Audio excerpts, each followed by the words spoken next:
Los amores de Zeyn al-Mawasif. He llegado a saber, oh rey afortunado, que en las edades y los años de hace mucho tiempo había un joven de lo más hermoso que se llamaba Anís, y que sin duda era el más rico, el más generoso, el más delicado, el más excelente y el más delicioso de su tiempo. Y como, además, le gustaba cuanto hay de gustoso en la tierra, las mujeres, los amigos, la buena comida, la poesía, la música, los perfumes, los jardines, los baños, los paseos y todos los placeres, vivía con la holgura de la vida dichosa. Una tarde el hermoso Anís dormía una agradable siesta como tenía costumbre, echado bajo un algarrobo de su jardín, y tuvo un ensueño en el cual se vio jugando y entreteniéndose con 4 hermosos pájaros y una paloma de blancura deslumbrante, y sentía un placer intenso al acariciarlos, alisando su plumaje y besándolos, cuando un gran cuervo muy feo se abalanzó de pronto a la paloma, con el pico amenazador, dispersando a sus camaradas los 4 pájaros tan hermosos. Y Anís se despertó muy afectado, y se incorporó y salió en busca de alguien que le explicase aquel ensueño.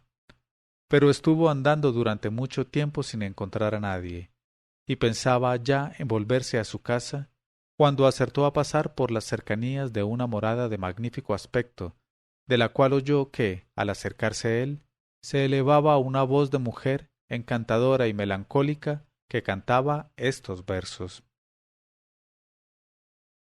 La dulce aurora de la mañana fresca conmueve el corazón de los enamorados. ¿Pero es mi corazón cautivo el libre corazón de los enamorados? Oh frescura de las mañanas, ¿calmaste alguna vez un amor igual al que siente mi corazón por un joven cervatillo más delicado que la flexible rama del ban? Y Anís sintió que le penetraban en el alma los acentos de aquella voz, y acuciado por el deseo de conocer a la que la poseía, se aproximó a la puerta, que encontrábase a medio abrir, y miró adentro. Y vio un jardín magnífico, donde se perdían las miradas en parterres armoniosos, calles floridas y boscajes de rosas, jazmines, violetas, narcisos y otras 1000 flores, habitados por todo un pueblo cantor bajo el cielo de Alá. Así es que, atraído por la pureza de aquellos lugares, Anís no vaciló en franquear la puerta y adentrarse en el jardín, y en el fondo de la espesura, a lo último de una avenida cortada por 3 arcos, divisó un grupo blanco de jóvenes en libertad. En este momento de su narración, Sherazada vio aparecer la mañana y se calló discretamente.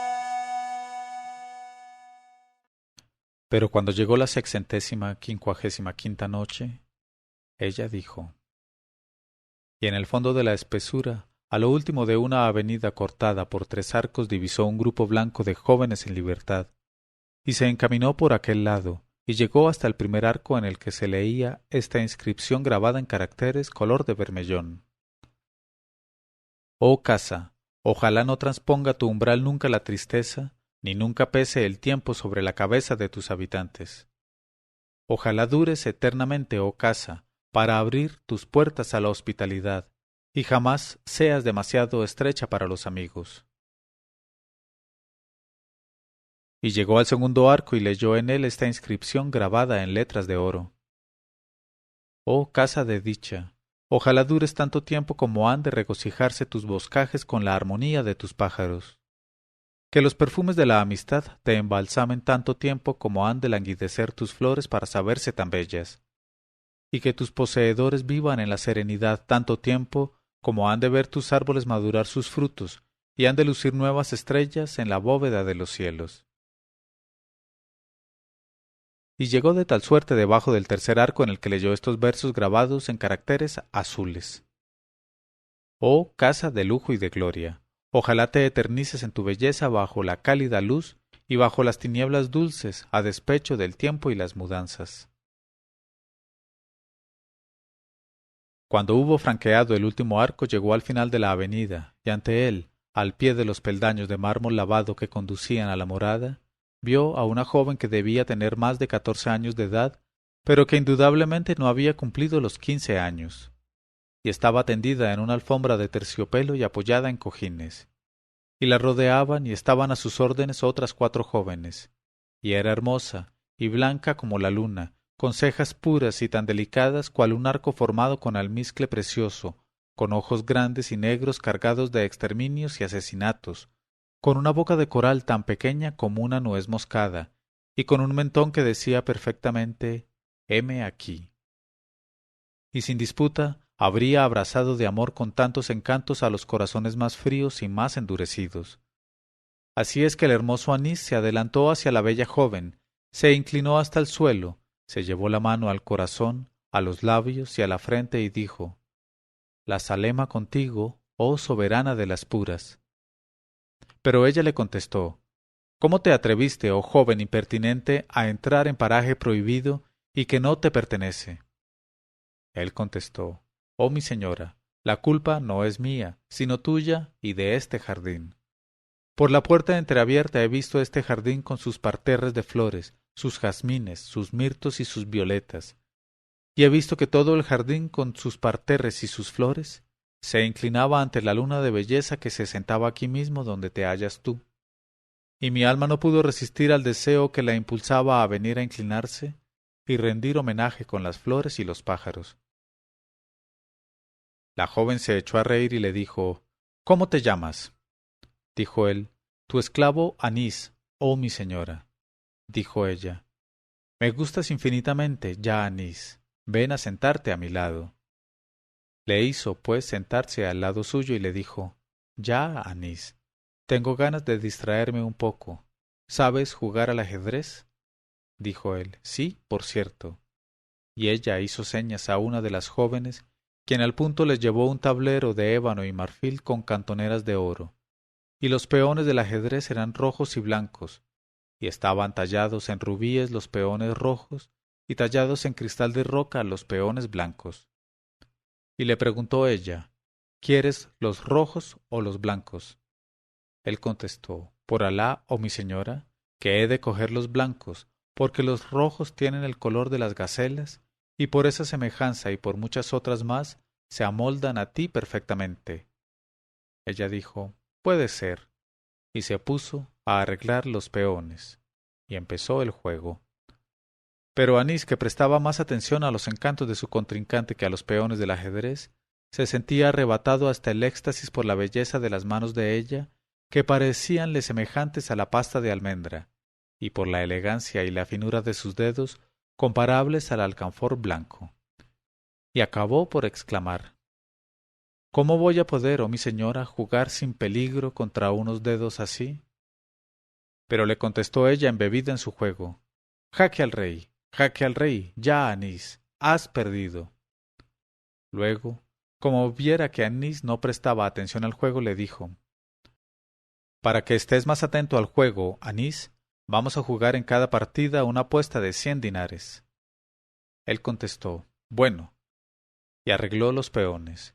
Y por su parte la joven, que tenía por nombre Zeyn al-Mawasif, se quitó en aquel momento el velo de seda que le cubría los cabellos, y apareció cual una resplandeciente columna de luz. Y Anís, que no lograba separar sus miradas de su contrincante, continuaba sin darse cuenta de lo que hacía.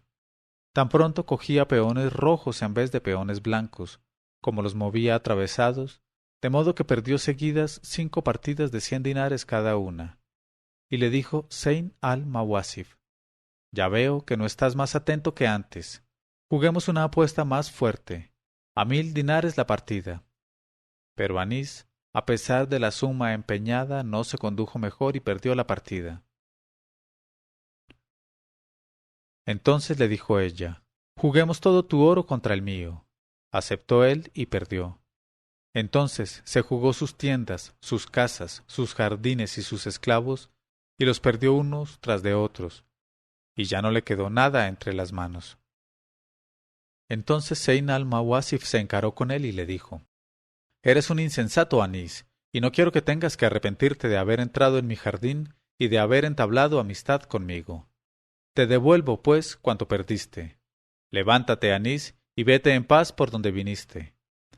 Pero Anís contestó: «No, por Alá, oh soberana mía, que no me apena lo más mínimo lo que perdí. Y si mi vida me pides, te perteneceré al instante. Pero por favor, no me obligues a abandonarte». Ella dijo: «Puesto que no quieres recuperar lo que has perdido, ve al menos en busca del cadí y de los testigos, y tráeles aquí para que extiendan una donación en regla de los bienes que te he ganado». Y fue Anís a buscar al cadí y a los testigos, y el cadí, aunque estuvo a punto de que se le cayera el cálamo de entre los dedos al ver la belleza de Zeyn al-Mawasif, redactó el acta de donación e hizo poner en ella sus sellos a los 2 testigos. Luego se marchó. En este momento de su narración, Sherazada vio aparecer la mañana y cayó discreta.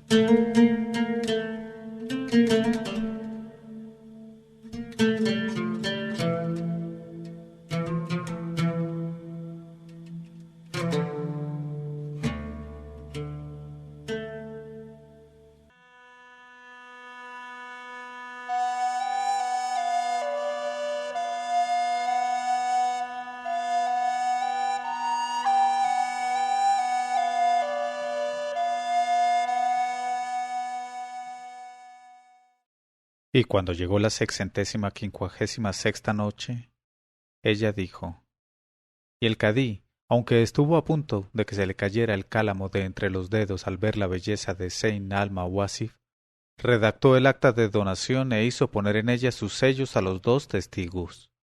Luego se marchó.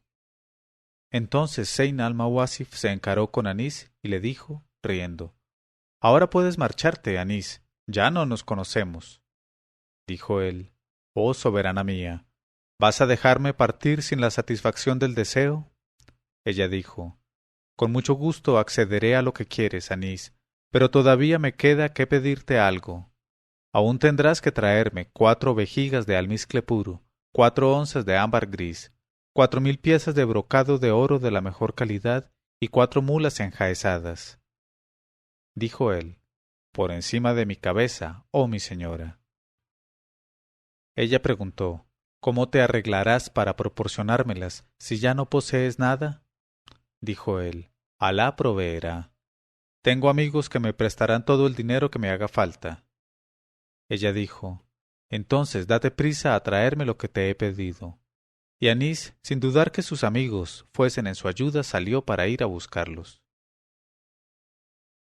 Entonces Zeyn al-Mawasif dijo a una de sus mujeres que se llamaba Ubub: «Sal detrás de él, oh Ubub, y espíale. Y cuando veas que todos los amigos de que habló se niegan a ir en su ayuda y le rechazan, con un pretexto o con otro, te acercarás a él y le dirás: Oh amo mío Anís, mi ama Zeyn al-Mawasif me envía a ti para decirte que quiere verte al instante. Y le traerás conmigo y le introducirás en la sala de recepción, y entonces sucederá lo que suceda». Y Ubub contestó con el oído y la obediencia, y se apresuró a salir detrás de Anís y a seguir sus pasos. En cuanto a Zeyn al-Mawasif, entró en su casa y empezó por ir al hamam para tomar un baño, y después del baño sus doncellas le prodigaron los cuidados que requiere un tocado extraordinario.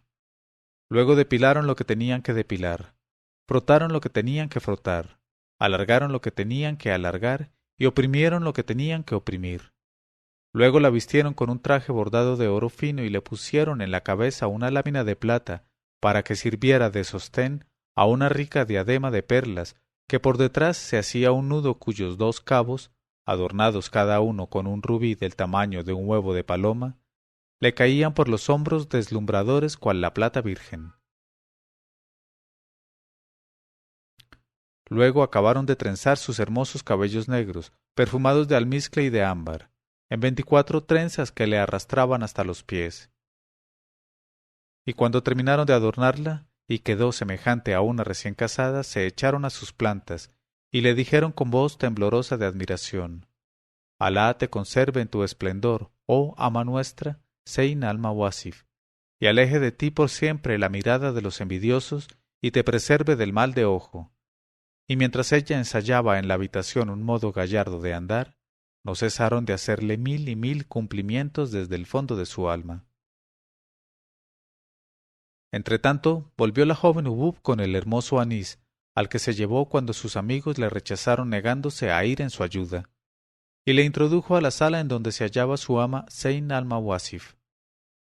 Cuando el hermoso Anís advirtió a Zeyn al-Mawasif en todo el esplendor de su belleza, se detuvo deslumbrado y se preguntó, ¿pero es ella o una de las recién casadas que sólo se ven en el paraíso?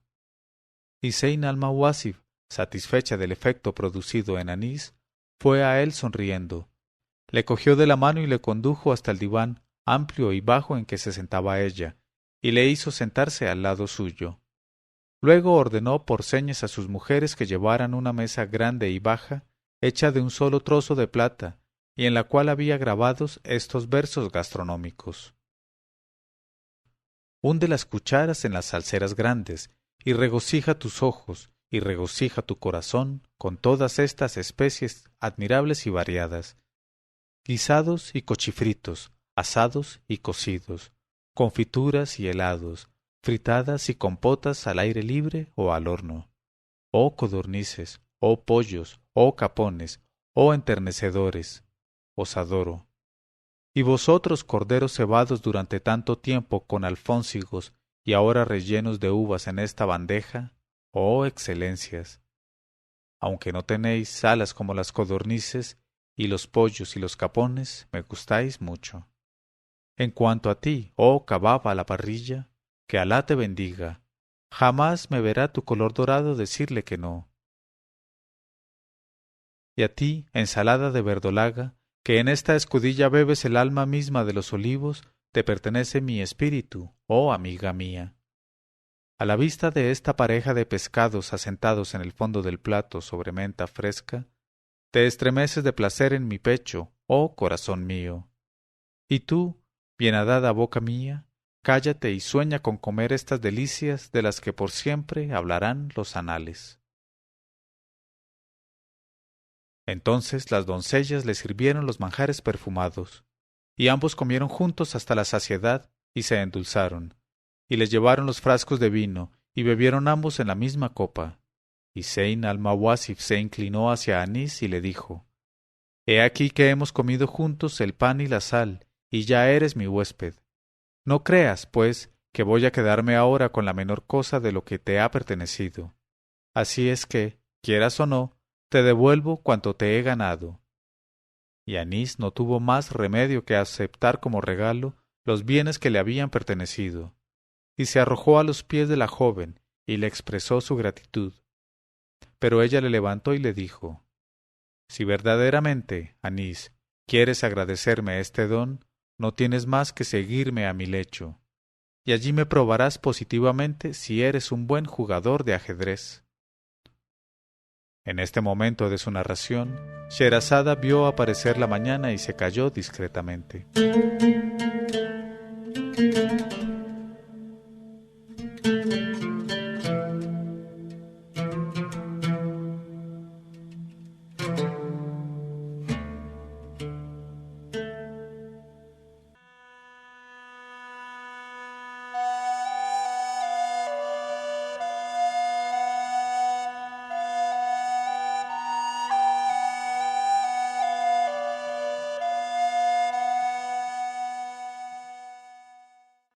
Pero cuando llegó la 658ª noche, ella dijo, No tienes más que seguirme a mi lecho, y allí me probarás positivamente si eres un buen jugador de ajedrez. Y saltando sobre ambos pies contestó Anís, Por Alá, oh mi señora, que en el lecho vas a ver cómo el rey blanco supera a todos los jinetes. Y diciendo estas palabras la cogió en brazos, y cargado con aquella luna corrió a la alcoba, cuya puerta hubo de abrirle la servidora Ubub. Y allí jugó con la joven una partida de ajedrez siguiendo todas las reglas de un arte consumado, e hizo que le sucediese una segunda partida y una tercera partida, y así sucesivamente hasta la partida 15ª, haciendo portarse tan valientemente al rey en todos los asaltos, que la joven, maravillada y sin alientos, hubo de darse por vencida y exclamó: «Triunfaste, oh padre de las lanzas y de los jinetes». Luego añadió: «Por Alá sobre ti, oh mi señor, di al rey que descanse». Y se levantó riendo y puso fin por aquella noche a las partidas de ajedrez. Entonces, nadando con alma y cuerpo en el océano de las delicias, reposaron un momento en brazos uno de otro, y Zeyn al-Mawasif dijo a Anís: «Llegó la hora del descanso bien ganado, oh invencible Anís, pero, para juzgar mejor todavía de tu valer, deseo saber por ti si en el arte de los versos eres tan excelente como en el juego de ajedrez. ¿Podrías, pues, ordenar rítmicamente los diversos episodios de nuestro encuentro y de nuestro juego, de manera que se nos quedaran bien en la memoria?» Y contestó Anís: «La cosa es muy sencilla para mí, oh señora mía», y se sentó en la cama perfumada, y mientras Zeyn al-Mawasif le pasaba el brazo por el cuello y le acariciaba dulcemente, improvisó él esta oda sublime: «Levantaos para escuchar la historia de una joven de 14 años y un cuarto de año, a quien encontré en un paraíso, y era más bella que las lunas en el cielo de Alá. Como una gacela se balanceaba en el jardín, y las ramas flexibles de los árboles se inclinaban hacia ella, y la cantaban los pájaros. Y aparecí y le dije: la Salema contigo, oh sedosa de mejillas, oh soberana. Dime, para que lo sepa, el nombre de aquella cuyas miradas me vuelven loco». Con acento más dulce que el tintineo de las perlas en la copa, me dijo: «¿No darás con mi nombre tú solo? Tan ocultas están mis cualidades que no puede mi rostro reflejarlas a tu vista». Contesté: «No, por cierto, no, por cierto. ¿Sin duda te llamas ornamento de las cualidades? Dame, oh limosna, oh ornamento de las cualidades».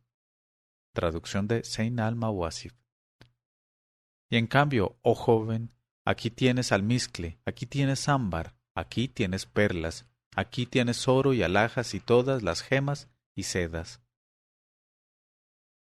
Entonces brilló en sus dientes jóvenes el relámpago de su sonrisa y me dijo: «Heme aquí, pues, heme aquí, oh caros ojos míos.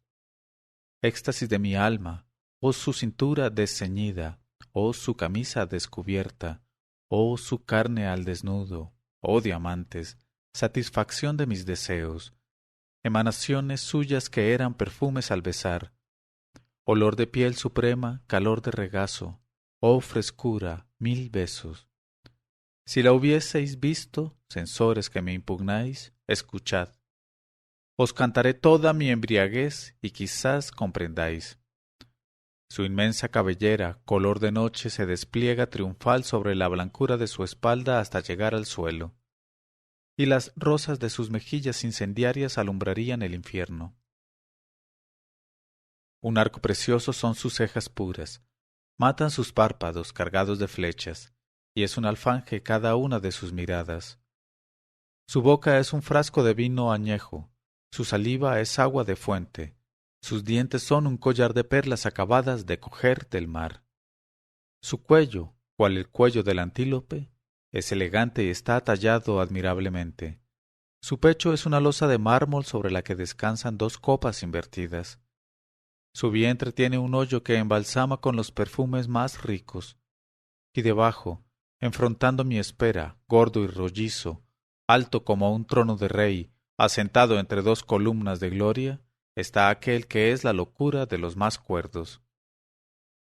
Por unos lados liso y por otros barbudo, es tan sensible que se encabrita como un mulo en cuanto se le toca.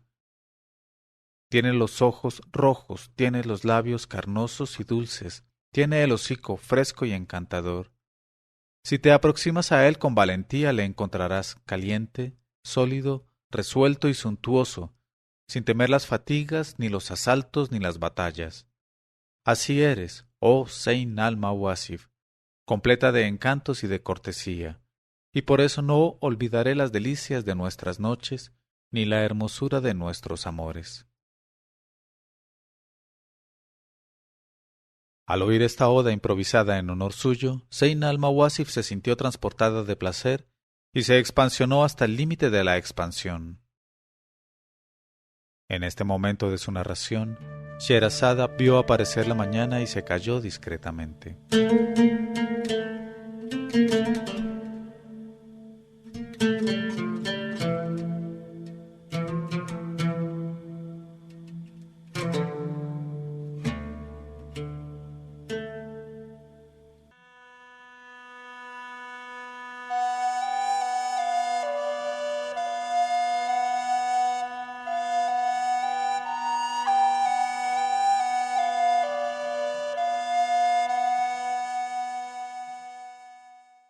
Y cuando llegó la 659ª noche, ella dijo: Al oír esta oda improvisada en honor suyo, Zeyn al-Mawasif se sintió transportada de placer y se expansionó hasta el límite de la expansión. Y dijo a Anís, besándole: Oh Anís, qué excelencia. Por Alá, ya no quiero vivir más que contigo. Y pasaron juntos el resto de la noche entre escarceos diversos, caricias, copulaciones y otras cosas semejantes hasta la mañana. Y dejaron transcurrir el día uno junto a otro, tan pronto descansando como comiendo y bebiendo, y divirtiéndose hasta la noche. Y continuaron viviendo de tal suerte durante un mes, en medio de transportes de alegría y de voluptuosidad. Pero al cabo del mes, la joven Zeyn al-Mawasif, que era una mujer casada, recibió una carta de su esposo en que le anunciaba su próximo regreso, y cuando la hubo leído, exclamó: Ojalá se le rompan las piernas, alejada sea la fealdad. He aquí que nuestra deliciosa vida va a verse turbada por la llegada de ese rostro de mal agüero. Y enseñó a su amigo la carta y le dijo: ¿Qué partido vamos a tomar, oh Anís? Él contestó: Me entrego enteramente a ti, oh Zeyn, porque en cuestión de astucias y sutilezas, las mujeres superaron siempre a los hombres. Ella dijo: Está bien, pero te advierto que mi marido es un hombre muy violento, y sus celos no tienen límites, y nos resultará muy difícil en no despertar sus sospechas. Y reflexionó una hora de tiempo y dijo: Para introducirte en casa después de su llegada maldita, no veo otro medio que hacerte pasar por un mercader de perfumes y especias. Medita, pues, acerca de este oficio, y sobre todo ten mucho cuidado con contrariarle en nada durante los tratos. Y se pusieron ambos de acuerdo respecto a los medios de que se valdrían para engañar al marido. Entretanto regresó de viaje el marido, y llegó al límite de la sorpresa al ver a su mujer toda amarilla de pies a cabeza. La astuta se había puesto en aquel estado frotándose con azafrán, y su marido, muy asombrado, le preguntó qué enfermedad tenía. Y contestó ella: Si tan amarilla me ves, ay, no es a causa de una enfermedad, sino a causa de la tristeza y de la inquietud en que estuve durante tu ausencia. Por favor, no vuelvas a viajar sin llevar contigo un acompañante que te defienda y te cuide, y entonces estaré más tranquila por ti. Él contestó: Lo haré de todo corazón, por vida mía que es sensata tu idea. Tranquiliza, pues, tu alma y procura recuperar tu color brillante de otras veces. Luego la besó y se fue a su tienda, porque era un gran mercader, judío de religión, y su esposa la joven era asimismo judía como él. Y aquí que Anís, que había adquirido todos los informes referentes al nuevo oficio que tenía que ejercer, esperaba al marido a la puerta de su tienda, y para entablar amistad con él le ofreció perfumes y especies a un precio muy inferior al corriente. Y el marido de Zeyn al-Mawasif, que tenía el alma endurecida de los judíos, quedó tan satisfecho de aquel negocio y del comportamiento de Anís y de sus buenas maneras, que se hizo su cliente habitual, y a los pocos días acabó por proponerle que se asociara con él, en caso de poder aportar suficiente capital. Y no dejó Anís de aceptar una oferta que sin duda le aproximaría a su bienamada Zeyn al-Mawasif, y contestó que abrigaba ese mismo deseo y que anhelaba mucho ser socio de un mercader tan estimable. Y sin tardanza redactaron su contrato de asociación y le pusieron sus sellos en presencia de 2 testigos entre los notables del zoco. Y he aquí que aquella misma tarde el esposo de Zeyn al-Mawasif, para festejar su contrato de asociación, invitó a su nuevo asociado a que fuese a su casa para compartir su comida, y se lo llevó consigo. Y como era judío, y los judíos no tienen vergüenza, y no guardan a sus mujeres ocultas a las miradas de los extraños, quiso hacerle conocer a su esposa, y fue a prevenirle de la llegada de su asociado Anís, y le dijo: «Es un joven rico y de buenas maneras, y deseo que vengas a verle». Y aunque transportada de alegría al saber aquella noticia, Zeyn al-Mawasif no quiso dejar traslucir sus sentimientos, y fingiendo hallarse extremadamente indignada, exclamó: «Por Alá, ¿cómo te atreves, oh padre de la barba, a introducir a extraños en la intimidad de tu casa? ¿Y de qué modo pretendes imponerme la dura necesidad de mostrarme a ellos con el rostro descubierto o velado? El nombre de Alá sobre mí y alrededor de mí es que, porque tú hayas encontrado un socio, ¿debo yo olvidar la modestia que conviene a las jóvenes? Antes me dejaría cortar en pedazos». Pero contestó él: «¿Qué palabras tan desconsideradas dices, oh mujer? ¿Y desde cuándo hemos resuelto hacer como los musulmanes que tienen por ley esconder a sus mujeres? ¡Qué vergüenza tan inaudita y qué modestia tan extemporánea! Nosotros somos moisitas, y tus escrúpulos a ese respecto resultan excesivos en una moisita». Y le habló así, pero pensaba para su ánima: «Qué bendición sobre mi casa es el tener una esposa tan casta, tan modesta, tan prudente y tan llena de timidez». Luego se puso a hablar con tanta elocuencia que acabó por convencerla para que fuera a cumplir por sí misma los deberes de hospitalidad para con el recién venido. Y he aquí que Anís y Zeyn al-Mawasif, al verse, se guardaron mucho de aparentar que se conocían, y durante toda la comida Anís tuvo los ojos bajos muy honestamente, y fingía gran discreción, y no miraba más que al marido. Y el propio judío pensaba: «¡Qué joven tan excelente!». Así es que, cuando se hubo terminado la comida, no dejó de invitar a Anís para que al día siguiente fuera también a hacerle compañía en la mesa. Y Anís volvió al día siguiente y al otro día, y cada vez se portaba en todo con un tacto y una discreción admirables. Pero al judío le había chocado ya una cosa extraña que ocurría en cuanto se encontraba en la casa Anís. Efectivamente, había en la casa un pájaro domesticado. En este momento de su narración, Sherazada vio aparecer la mañana y se calló discretamente.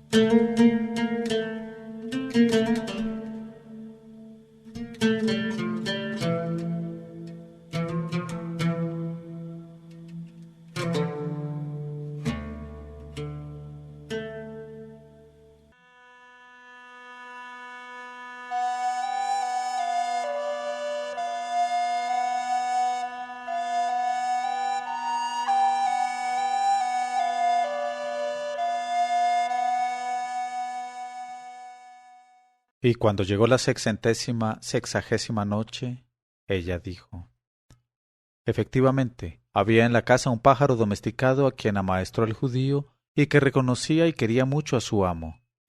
Pero mientras duró la ausencia del judío, aquel pájaro hubo de cifrar su afecto en Anís y tomó la costumbre de posársele en la cabeza y en los hombros y hacerle 1000 caricias, de modo que, cuando su amo el judío regresó de viaje, no quiso el pájaro reconocerle ya, considerándole como un extraño.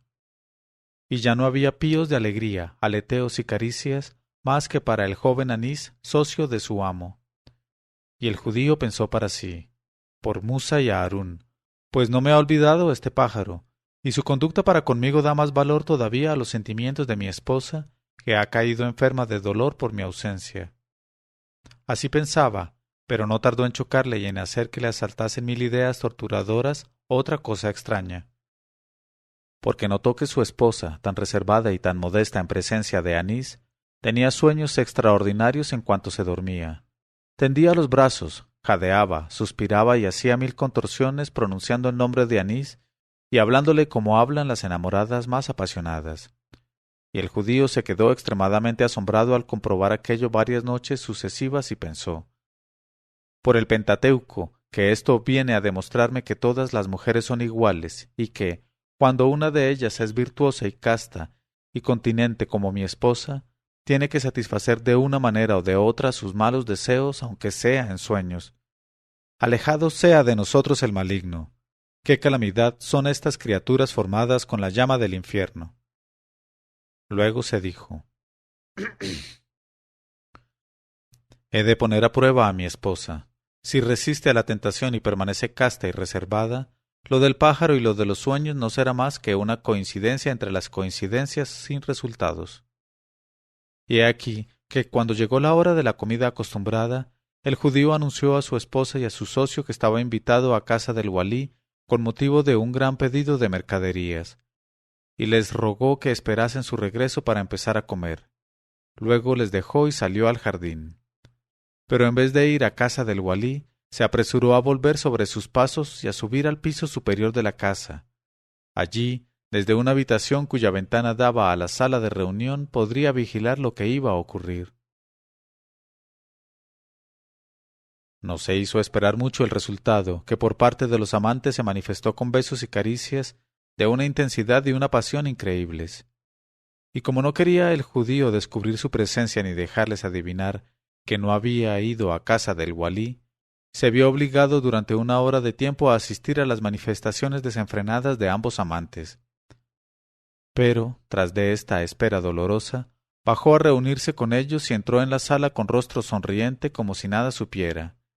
Y mientras duró la comida se guardó bien de dejarles adivinar sus sentimientos, y tuvo muchas más consideraciones y atenciones para el joven Anís, quien por otra parte se mostró todavía más reservado y más discreto que de costumbre. Pero cuando se terminó la comida y se marchó el joven Anís, el judío se dijo: por los cuernos de nuestro señor Musa, que he de abrazarles el corazón al separarlos. Y sacó del seno una carta que abrió y leyó. Luego exclamó: he aquí que voy a verme obligado a partir de nuevo para un viaje largo, porque me llega esta carta de mis corresponsales del extranjero, y es preciso que vaya a verles para arreglar con ellos un importante asunto comercial. Y Zeyn al-Mawasif supo disimular perfectamente la alegría que le causaba esta noticia y dijo: oh esposo mío bien amado, ¿vas a dejarme morir durante tu ausencia? Dime por lo menos cuánto tiempo vas a estar lejos de mí. Dijo él: 3 años, o acaso 4 años, ni más ni menos. Ella exclamó: oh pobre Zeyn al-Mawasif, tu mala suerte no te deja nunca disfrutar de la presencia de tu esposo. Oh desesperación de mi alma. Pero le dijo él: no te desesperes más por eso, porque para no dejarte sola esta vez y exponerte a la tristeza, quiero que vengas conmigo. Levántate, pues, y ordena que tus doncellas Hubub, Kutub, Sukub y Rukub te ayuden a hacer tu equipaje para la marcha. Al oír estas palabras, a la quebrantada Zeyn al-Mawasif se le puso el color muy amarillo y sus ojos humedeciéronse con lágrimas, y no pudo pronunciar ni una sola palabra. Y su marido, que interiormente se dilataba de contento, le preguntó con acento muy afectuoso: ¿qué te pasa, Zeyn? Ella contestó: nada, por Alá, solamente estoy un poco emocionada con esta agradable noticia de saber que ya no voy a separarme de ti. Luego se levantó y se puso a hacer los preparativos de la marcha, ayudada por sus doncellas, a la vista de su esposo el judío. Y no sabía cómo enterar de la triste nueva a Anís. Por fin pudo disponer de un momento para trazar sobre la puerta de entrada estos versos de adiós a su amigo. A ti mis penas, Anís, hete aquí solo, con el corazón sangrando por vivas heridas. Los celos más que la necesidad ocasionan nuestra separación, y la alegría hubo de entrar en el alma del envidioso a la vista de mi dolor y de mi desesperación. Pero por Alá, juro que no me poseerá otro que no seas tú, Anís, aunque venga acompañado de 1000 intercesores. Tras de lo cual montó en el camello preparado para ella y segura de no volver a ver ya a Anís, se metió en su litera, dedicando versos de adiós a la casa y al jardín, y se puso en marcha toda la caravana, con el judío a la cabeza, Zeyn al-Mawasif en medio y las doncellas a la cola. Y esto es lo referente a Zeyn y a su esposo el judío. En este momento de su narración, Sherazada vio aparecer la mañana y se calló discretamente.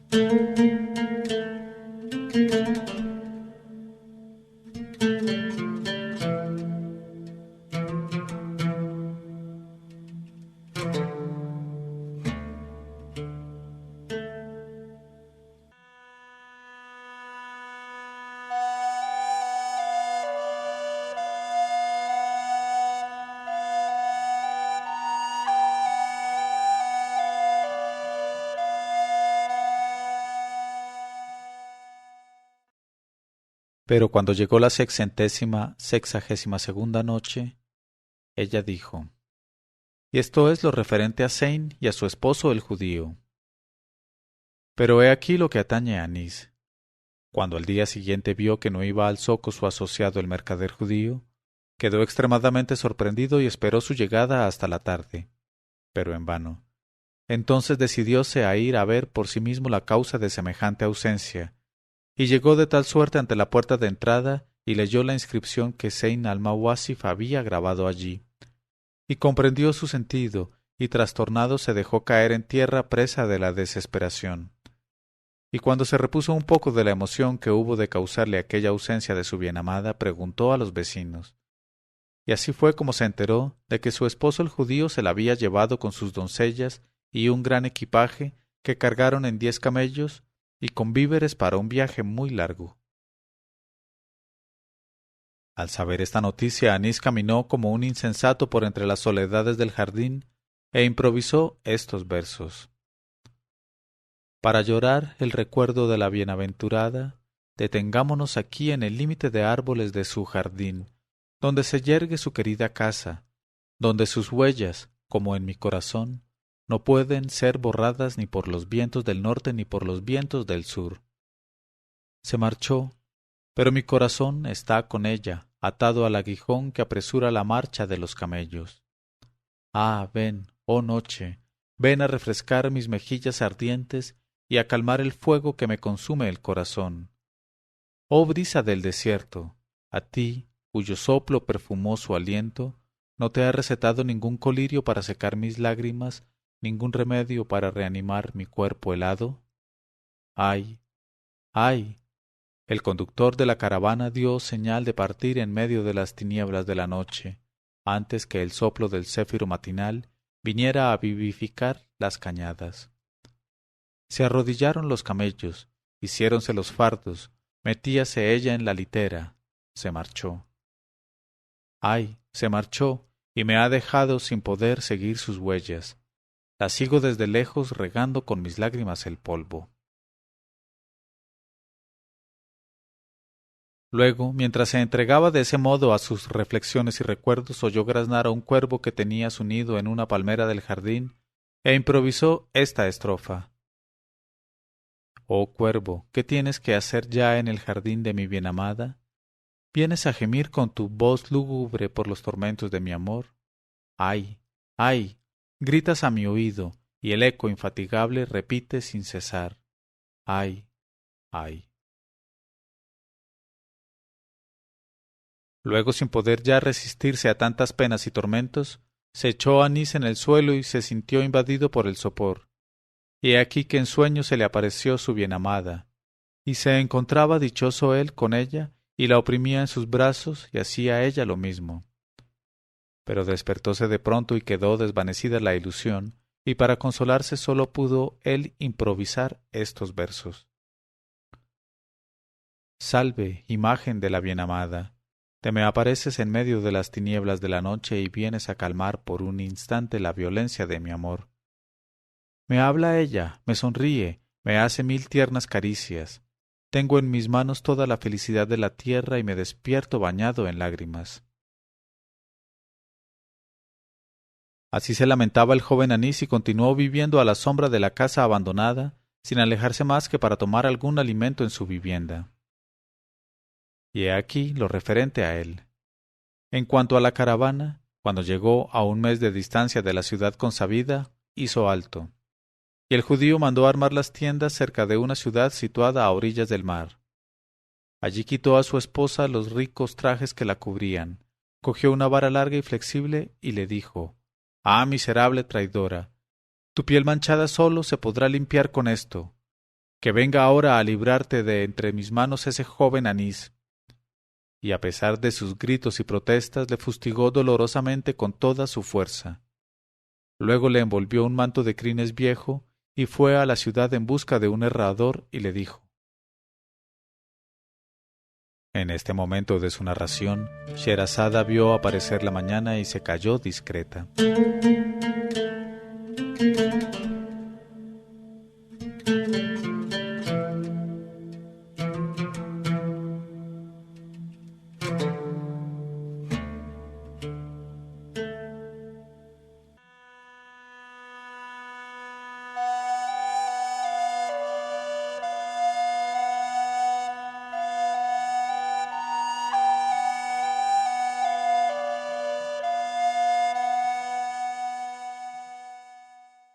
Pero cuando llegó la 663ª noche, ella dijo: Y fue a la ciudad en busca de un herrador, y le dijo: Vas a herrar sólidamente los pies de esta esclava, tras de lo cual le herrarás las manos, y me servirá de cabalgadura. Y el herrador asombrado miró al viejo y le dijo: Por Alá, que es la primera vez que me llaman para herrar a seres humanos. Pues, ¿qué ha hecho esta joven para merecer ese castigo? El viejo dijo: Por el Pentateuco, esa es la pena con que nosotros, los judíos, castigamos a nuestros esclavos cuando tenemos queja de su conducta. Pero el herrador, deslumbrado por la belleza de Zeyn al-Mawasif e impresionado en extremo por sus encantos, miró al judío con desprecio e indignación y le escupió en la cara, y en lugar de tocar a la joven improvisó esta estrofa. Ojalá, oh mulo, te herraran a ti en toda tu piel antes de torturar sus pies delicados. Si fueras sensato, con anillos de oro adornarías sus pies encantadores. Porque bien seguro estoy de que, al comparecer ante el juez soberano, será declarada inocente y pura tan bella criatura. Luego corrió el herrador en busca del walí de la ciudad y le contó lo que había visto, describiéndole la belleza maravillosa de Zeyn al-Mawasif y el trato cruel que quería hacerle soportar su esposo el judío. Y el walí ordenó a los guardias que inmediatamente fueran al campamento y trajeran a su presencia a la bella esclava, al judío y a las demás mujeres de la caravana. Y los guardias se apresuraron a ejecutar la orden. Y al cabo de una hora volvieron e introdujeron en la sala de audiencias ante el walí al judío, a Zeyn al-Mawasif y a las 4 doncellas Hubub, Kutub, Sukub y Rukub. Y deslumbrado por la belleza de Zeyn al-Mawasif, el walí preguntó: ¿Cómo te llamas, hija mía? Ella dijo, moviendo las caderas: Tu esclava Zeyn al-Mawasif, oh amo nuestro. Y él le preguntó: ¿Y quién es este hombre tan feo? Ella contestó: Es judío, oh mi señor, que me separó de mi padre y de mi madre y me violentó, y con toda clase de malos tratos quiso forzarme a abjurar de la santa fe de mis padres musulmanes, y me hace sufrir tortura a diario, y por ese procedimiento intenta vencer mi resistencia. Y en prueba de lo que revelo a nuestro amo, aquí tenéis las huellas de los golpes con que no cesa de martirizarme. Con mucho rubor descubrió la parte alta de los brazos y enseñó los verdugones que los surcaban. Luego añadió: Y por cierto, oh amo nuestro, que el honorable herrador puede dar testimonio del trato bárbaro que quería hacerme sufrir ese judío, y mis doncellas confirmarán mis palabras. Por lo que a mí respecta, soy una musulmana, una creyente, y atestiguo que no hay más Dios que Alá, y que Mohamed es el enviado de Alá. Al oír estas palabras, el walí se encaró con las doncellas Hubub, Kutub, Sukub y Rukub, y les preguntó: ¿Es cierto lo que dice vuestra ama?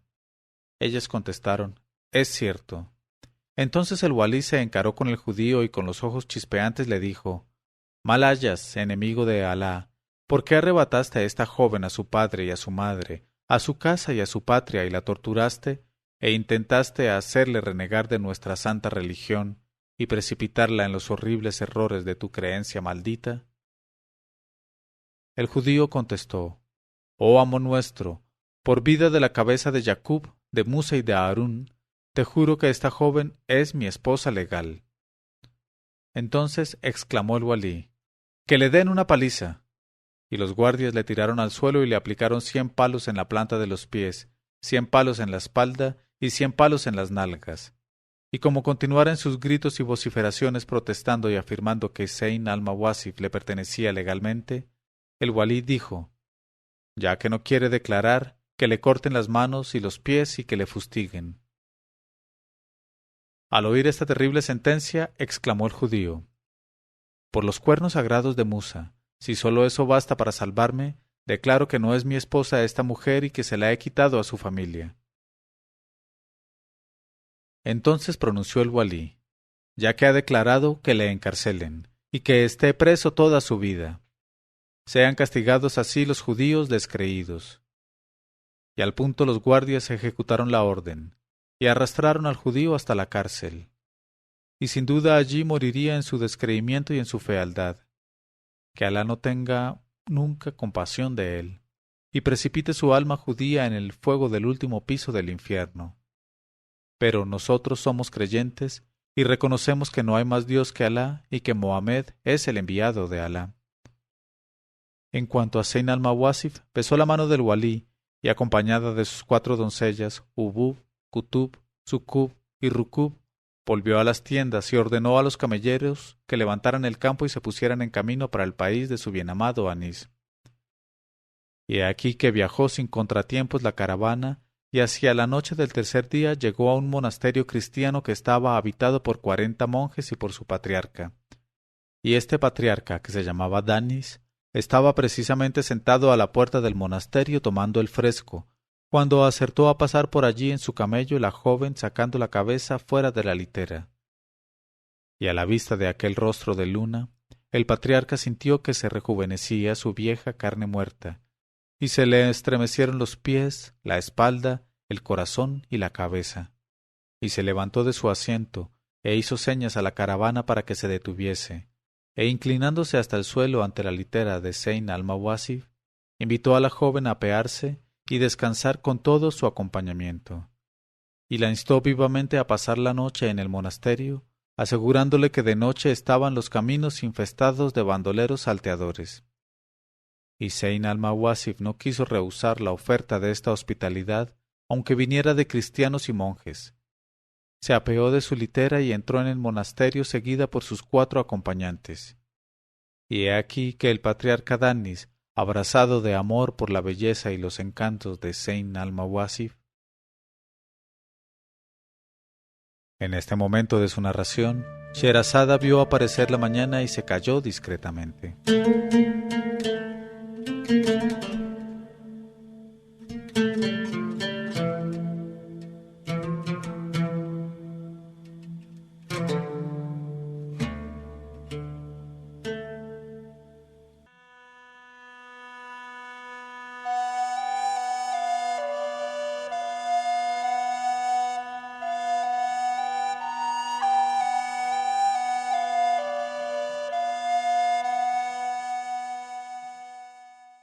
Pero cuando llegó la sexagésima quinta noche, ella dijo: y he aquí que el patriarca Danis, abrazado de amor por la belleza y los encantos de Zeyn al-Mawasif, no sabía cómo arreglarse para declararle su pasión. Y en efecto la cosa era muy ardua. Por último creyó dar con un buen medio, que consistió en enviar con la joven al monje menos elocuente entre los 40 monjes del monasterio. Y llegó a presencia de la joven aquel monje, con intención de hablar en pro de su patriarca. Pero al ver a aquella luna de belleza, sintió que se le trababa en la boca la lengua con 1000 nudos, y que su zib, por el contrario, hablaba elocuentemente por debajo de la ropa, irguiéndose como una trompa de elefante. Y al ver aquello, Zeyn al-Mawasif se echó a reír con toda su alma en compañía de Hubub, Kutub, Sukub y Rukub. Luego, viendo que el monje permanecía sin hablar con la herramienta preparada, hizo una seña a sus doncellas que se levantaron al punto y le echaron de su habitación. Entonces, al ver que el monje volvía con un aire muy mohíno, se dijo el patriarca Danís: «Sin duda no ha sabido convencerla», y mandó a ella un segundo monje, y el segundo monje fue a presencia de Zeyn al-Mawasif. Pero le sucedió exactamente lo mismo que le había sucedido al primero, y le echaron, y volvió cabizbajo junto al patriarca, quien envió entonces al tercero, luego al cuarto y al quinto, y así sucesivamente hasta el 40. Y cada vez que enviaba a alguno para preparar el terreno, el monje enviado regresaba sin conseguir ningún resultado, no habiendo podido exponer la misión de su patriarca y no habiendo manifestado su presencia más que por la elevación de la herencia paterna. Cuando el patriarca vio todo aquello, se acordó del proverbio que dice: «Hay que rascarse con las uñas propias y andar con los propios pies», y resolvió obrar por sí mismo. Entonces se levantó y entró con paso grave y mesurado en la habitación en que se hallaba Zeyn al-Mawasif. Y he aquí lo que pasó. Exactamente igual que a sus monjes les sucedió todo lo que a los otros les había sucedido en cuanto a la lengua trabada con 1000 nudos y elocuencia de herramienta. Y ante la risa y la befa de la joven y sus acompañantes, salió de la habitación con la nariz alargada hasta los pies. Pero no bien salió él, Zeyn al-Mawasif se levantó y dijo a sus acompañantes: «Por Alá, tenemos que escapar de este monasterio lo más pronto posible, porque mucho me temo que esos monjes terribles y su patriarca repugnante vengan a violentarnos esta noche y a mancharnos con su contacto envilecedor». Y a favor de las tinieblas se deslizaron fuera del monasterio las 5, y volviendo a montar en sus camellos continuaron la marcha a su país. Y he aquí lo referente a ellas. En cuanto al patriarca y a los 40 monjes, cuando se despertaron por la mañana y advirtieron la desaparición de Zeyn al-Mawasif, sintieron que se les retorcían de desesperación las tripas, y se reunieron en su iglesia para cantar como asnos, según tenían por costumbre. Pero en vez de cantar antífonas y de recitar sus plegarias ordinarias, he aquí lo que improvisaron.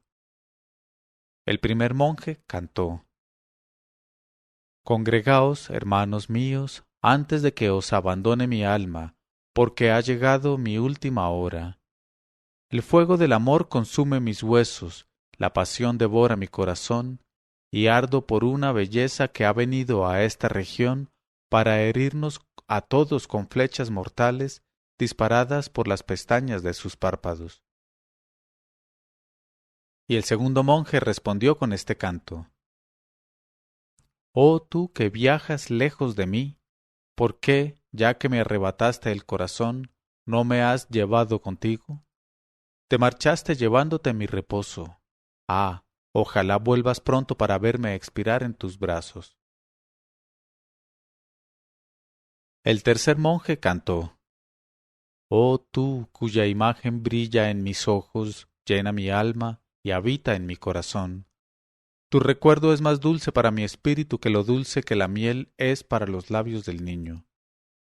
Y tus dientes, que sonríen en mis ensueños, son más brillantes que la espada de Azrael, el ángel de la muerte». Todo pasó cual una sombra, vertiendo llama devoradora en mis entrañas.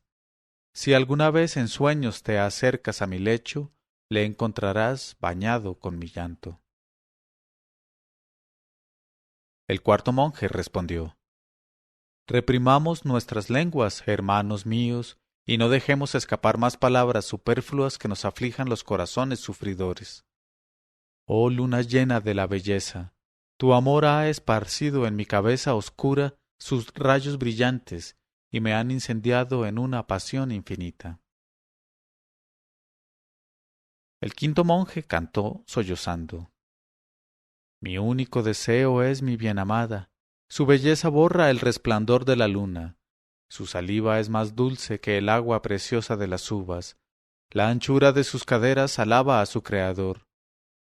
He aquí que mi corazón se consume en la llama del amor que ella me ha inspirado, y mis ojos manan lágrimas cual gotas de ágata». Entonces prosiguió el sexto monje. Oh ramas cargadas de rosas, oh estrellas de los cielos, ¿dónde está la que apareció en nuestro horizonte y cuya influencia mortal hace perecer a los hombres sin ayuda de armas, sólo con su mirada?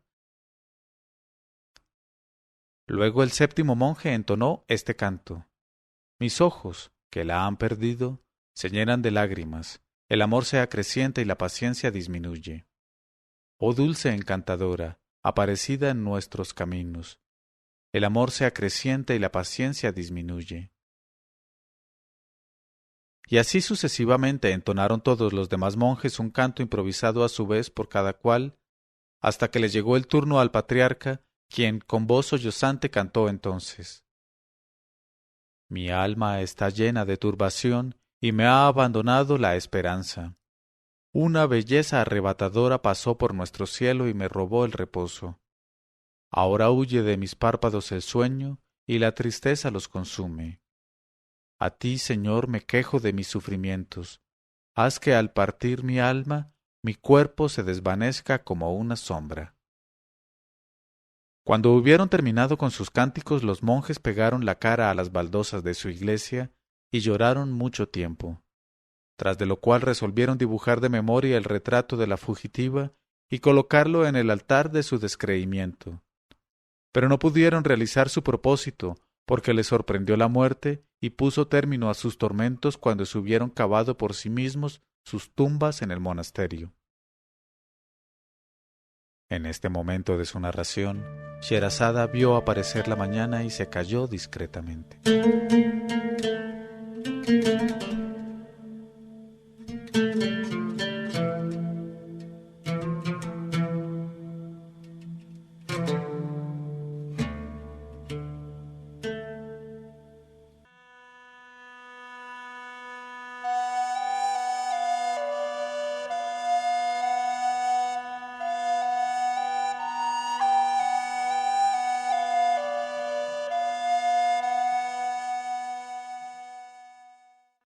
Y cuando llegó la 666ª noche, ella dijo: porque le sorprendió la muerte y puso término a sus tormentos cuando se hubieron cavado por sí mismos sus tumbas en el monasterio. He aquí lo referente a los 40 monjes y a su patriarca. En cuanto a la caravana, la vigilancia de Alá le escribió la seguridad, y tras de un viaje sin contratiempos llegó al país natal con buena salud, y ayudada por sus acompañantes, Zeyn al-Mawasif descendió de su litera y echó pie a tierra en su jardín, y entró en la morada, e hizo al punto prepararlo todo y perfumar el lecho con ámbar precioso, antes de enviar a Hubub para que avisara su regreso a su bienamado Anís. He aquí que en aquel momento Anís, que continuaba pasándose días y noches bañado en lágrimas, estaba echado somnoliento en su cama y tenía un sueño en el que veía distintamente a su bienamada de regreso. Y como tenía fe en los sueños, se levantó muy emocionado y al punto se encaminó a la casa de Zeyn al-Mawasif para cerciorarse si era verdad el sueño.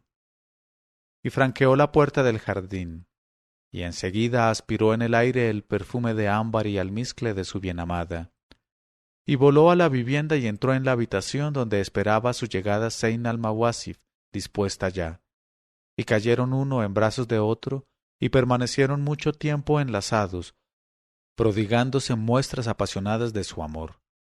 Y para no desmayarse de alegría y de emoción, bebieron en un jarro lleno de una bebida refrescante que tenía azúcar, limones y agua de flores.